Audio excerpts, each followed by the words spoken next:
Hey guys, Champagne Friday, and guess what? It's not Rickard doing this week. I actually caught this guy, an old friend, Kristoffer Ruscon, CEO of Hatt Söner. My old friend, Björn Antonsson. Friend, yes, not old. Yeah, no, that's true. That's true. Now, guys, you know, it's always lovely meeting up on a Friday and giving you guys some tips of what to drink or maybe what not to drink sometimes. So we're hooking up tonight for an ambassador's dinner, and I thought it would be lovely for our viewers and readers to, just catch up and see what's going on. A little bit. And we have to start. No Champagne Friday without the bubbles. Cheers. So, Kristoffer, where did that strange idea come from, buying and founding a champagne company? Well, that's very. We start with a very simple and small questions. Exactly, exactly. Well, it was just a coincidence.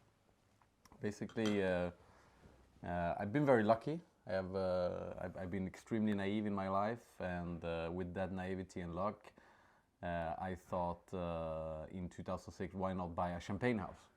And this is a very simplified version, but obviously. I can trust you guys. This is a simplified version. Yeah, I've known this guy for a while. My family's been in the wine trade for a long time. We worked with wine since 1822. And my grandfather knew the winemaker, and the winemaker François, which is still one of my best friends.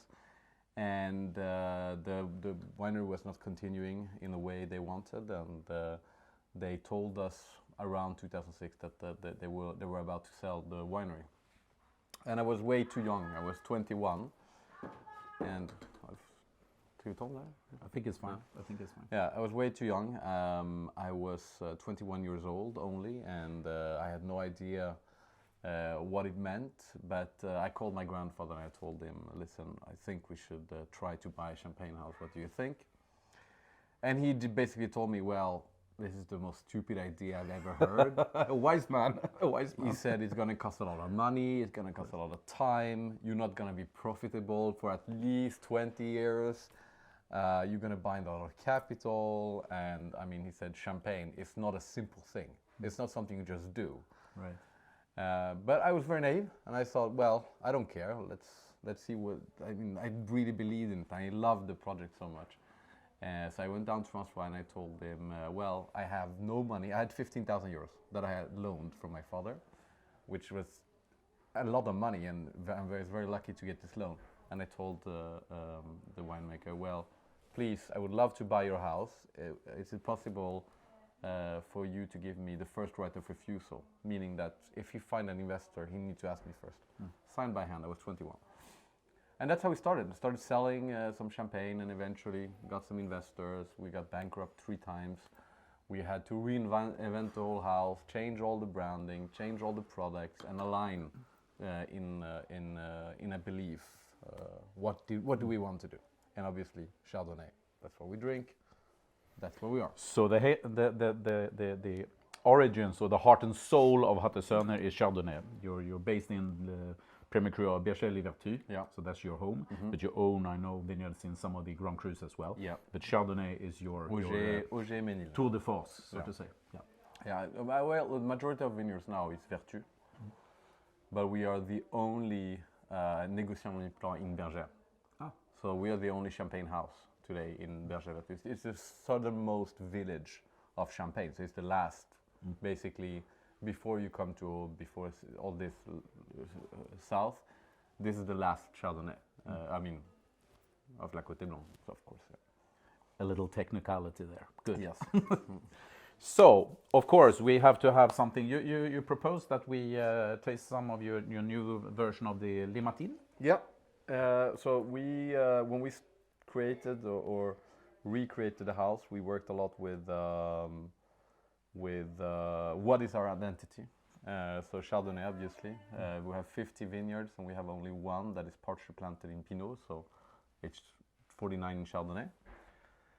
We press 3 times. First press, no malolactic fermentation. I know many houses now are turning to non-malo because of the changes in climate. You were one of the very first to no malolactic think fermentation. about that. Yeah, you were quite early. And of course, very popular since many years now, single plot. So that's what we're going to try. Single plot called Les Matines, so this is the bottle. This is maybe the last time, actually this will be the last time Les Matines look like this. Ah.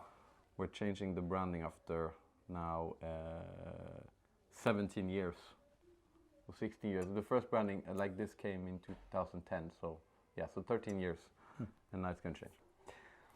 So Les Matines, white, very simple because it's very natural.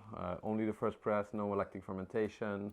One plot of Chardonnay planted in 1974, no sugar at all, no added sugar. So just pure Chardonnay. Purity. And of course now we are shifting everything bio. So this is a very well taken care of vineyard. That is, we are measuring all the plots right now with seeing the metals and seeing how dirty some of them can be, but this one is in very good vigor, and it's an incredible vineyard. You're going to try because I think that one of the first time you tried it, this must have been like the vintage of 10 or something you tried, or 8, even earlier. Even maybe 7 or 8. Yeah.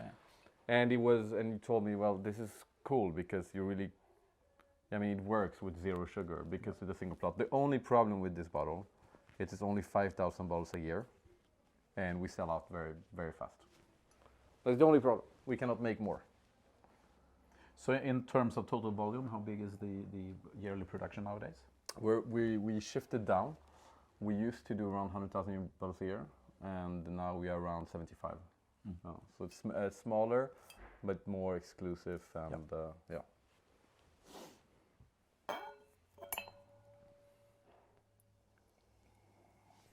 So mineral driven. This is Bergère. Yeah. Chin. Cheers.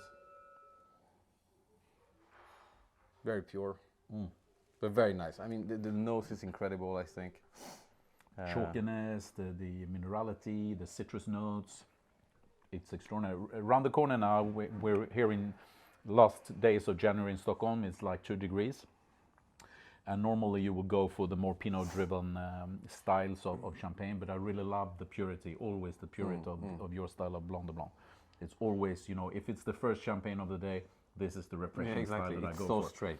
It is, it is so invigorating. For me as well, when I drink quite a lot of champagne, try others, and as you know, I also partly owned another champagne house now, which is much more focusing on oxidation. Right, totally different style, But here it's the freshness. It's so fresh, and I can drink some of the most incredible champagnes. But whenever I turn back to this, it makes me feel good. It's so fresh. It's so incredible. I love it. Great. Thanks a lot, Christopher. Thank you very much. I suppose this is Friday, and this was bottle number 1. I suppose we are not finishing with this. No. So, guys. À bientôt. See you in France. Come and visit. Bye. Ciao.